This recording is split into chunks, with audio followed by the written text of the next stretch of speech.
Admiral Zexathul of the Hegemony Command watched the tactical display with mounting unease. For 3 cycles, the combined fleets of 10 star systems had maintained their blockade around the small blue-green world the humans called Earth. The primitives had been contained, their pathetic chemical rockets barely capable of reaching their own moon, let alone threatening the established order of the galaxy. Yet something had changed. The quantum sensors detected it first, a massive energy signature emerging from the planet's shadow. The readings made no sense. No civilization at humanity's technological level should possess such power generation capabilities. Zexthul's 4 eyes narrowed as he studied the data streams flowing across his neural interface. "Commander," his tactical officer reported, mandibles clicking nervously. "We're detecting a large artificial construct moving into open space. Estimated length, 12 kilometers. Mass, the sensors keep recalibrating. It's as if the object exists in multiple dimensional states simultaneously." Across the vast emptiness between Earth and the blockade line, something extraordinary materialized. The human vessel, if it could be called that, defied every known principle of starship design. Instead of the sleek, efficient forms favored by advanced civilizations, this monstrosity appeared to have been assembled from pure human stubbornness and impossible engineering. Its hull was a patchwork of materials that shouldn't exist together.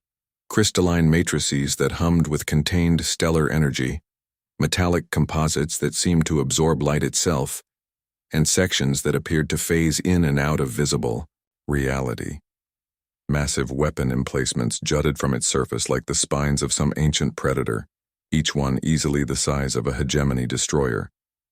But it was the ship's voice that changed everything. When the human warship finally spoke, it didn't use standard communication protocols. Instead, it broadcast simultaneously across every frequency and every language known to the galactic database, and several that weren't.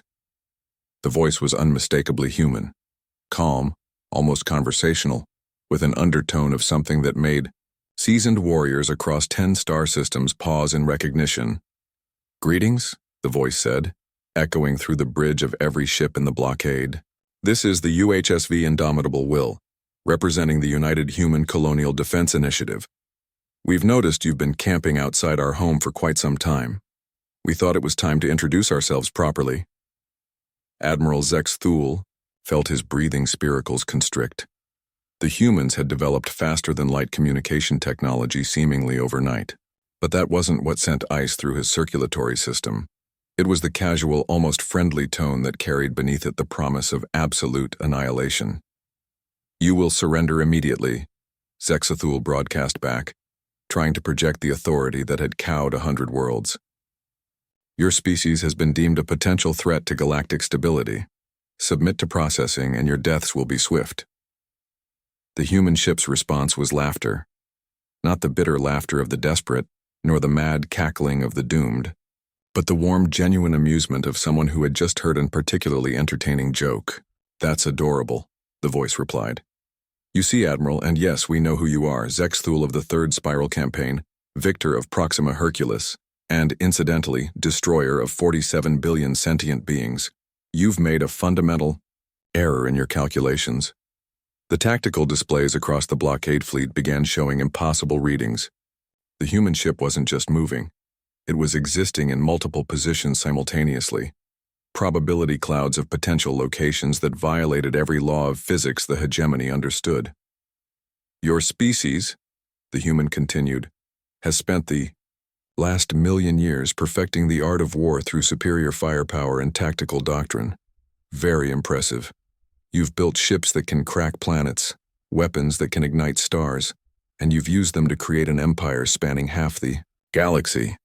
Zexthul's tactical officer was now broadcasting emergency status updates across all frequencies.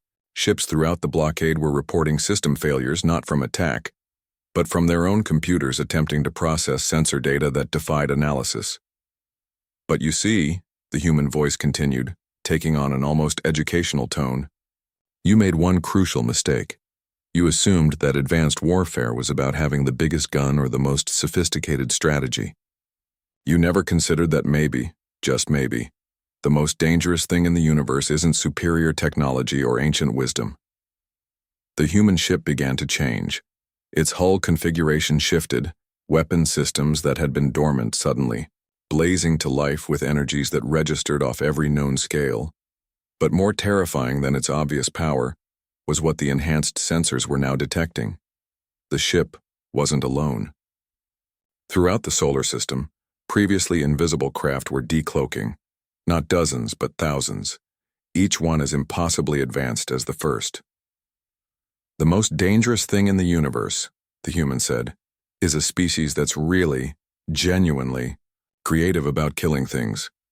And humanity, Admiral, has had a very long time to think about this problem. What happened next would be studied by military academies across the galaxy for millennia, though few would believe the reports. The human weapons didn't simply fire. They rewrote local spacetime to ensure their targets ceased to exist. Ships that tried to flee found themselves somehow moving toward the human vessels instead.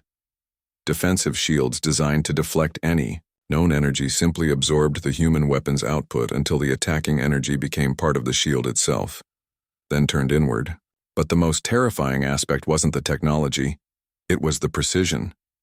Of the 10,147 ships in the blockade fleet, exactly 847 were destroyed.